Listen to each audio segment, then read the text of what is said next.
Hello everyone, আজকে আমি রান্না করব লতি দিয়ে জাতীয় ফল কাঁঠাল। সেই কাঁঠালের বিচি, এই যে দেখুন, আমি কাঁঠাল দিয়ে ধুয়ে ভালো করে পরিষ্কার করে নিয়েছি, 4 ফালি করে নিয়েছি। এখন একটি কড়াই বসে দিয়েছি, কড়াইটা গরম হয়েছে।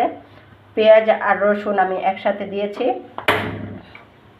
দিয়ে আমি একটু ভেজে নিব। পেঁয়াজ আর শুটকি, মলাই মাছের শুটকি একটু ভালো করে ভেজে নিব।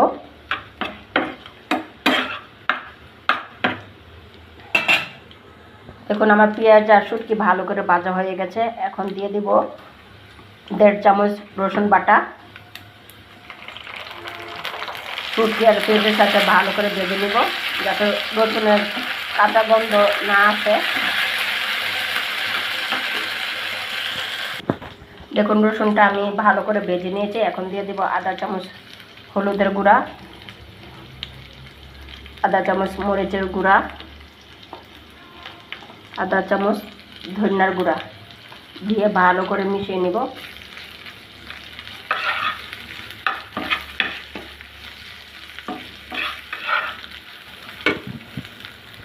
আর দিয়ে দিব স্বাদ মতন লবণ,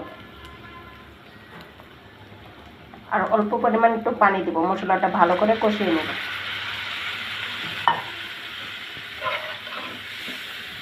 এদিকে আরেকটা চুলা আমি লতিটা একটু ভাপিয়ে নিচ্ছি। চুলাতে আমি পাতিল বসে দিয়েছি। দেখুন, আমার মশলাটা ভালোভাবে কষানো হয়ে গেছে। এই পর্যায়ে দিয়ে দেবো আমি কাঁঠাল বিচিগুলা। ভালো করে নেড়ে নিব।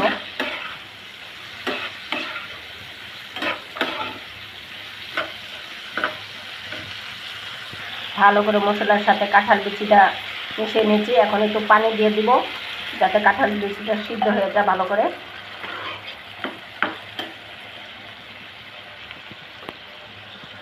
দুই মিনিটের জন্য একটা ঢাকনা দিয়ে ঢেকে দিব। দেখুন, আমার লতির ভাপানো শেষ। কালারটা কত চেঞ্জ হয়ে আসছে, কত সুন্দর সবুজ রয়েছে। এখন আমি এটা নামিয়ে নিব।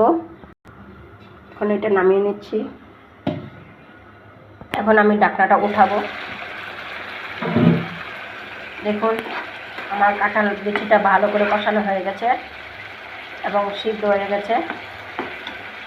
এখন আমি লতিগুলা দিয়ে দিব।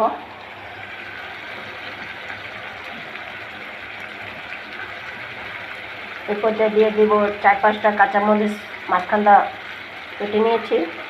এখন মশলার সাথে ভালো করে মিশিয়ে নিব।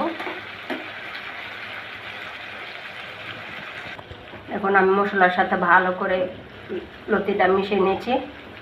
এখন 2 মিনিটের জন্য ঢেকে রাখবো। 2 মিনিট পর ঢাকনাটা উঠাচ্ছি। দেখুন, আমার লতিটা কিন্তু সুন্দর হয়েছে। লতিও সিদ্ধ হয়ে গেছে। দেখুন,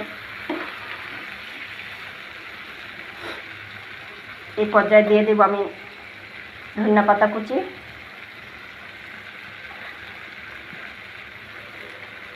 এখন একটু নেড়ে নিব।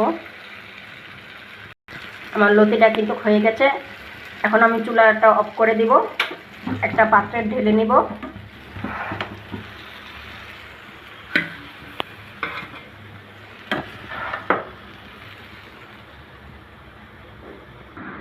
দেখুন, আমি পাত্রে ঢেলে নিয়েছি। দেখুন কত সুন্দর হয়েছে। মলাই মাছের শুটকি আর কাঁঠালের বিচি দিয়ে লতি রান্না হয়ে গেছে, কত সুন্দর। ভিডিওটা ভালো লাগলে চ্যানেলটা সাবস্ক্রাইব করে দিবেন, লাইক, কমেন্ট এবং শেয়ার করে দিবেন। আজকের মতন এখানেই শেষ। আল্লাহ হাফেজ।